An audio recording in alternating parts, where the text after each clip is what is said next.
দিনব্যাপী সপ্তম Walton cup golf tournament অনুষ্ঠিত হয়েছে। শুক্রবার সন্ধ্যায় আর্মি গলফ ক্লাবের গলফ গার্ডেনে পুরস্কার বিতরণ, সাংস্কৃতিক ও নৈশভোজ অনুষ্ঠানে প্রধান অতিথি হিসেবে উপস্থিত ছিলেন আর্মি গলফ ক্লাবের president major general Khan Firoz Ahmed. Home appliances, mobile phones, automobiles, and retail. The group's flagship company is Walton High Tech Industries.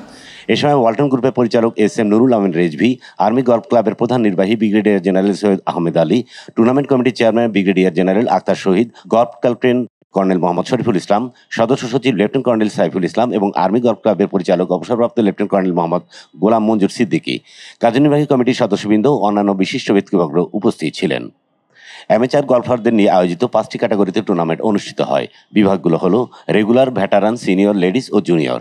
টুর্নামেন্টে 820 জন গলফার অংশগ্রহণ করেন। টুর্নামেন্টে ব্রিগেডিয়ার জেনারেল অবসরপ্রাপ্ত মোহাম্মদ জাহিদুর ওভারঅল চ্যাম্পিয়ন হওয়ার গৌরব অর্জন করেন।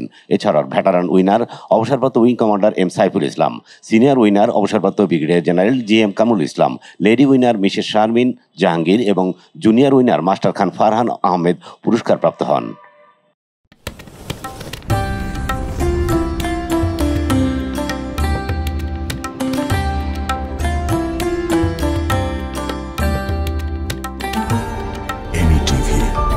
স্বাধীন বাংলার স্বাধীন কণ্ঠ।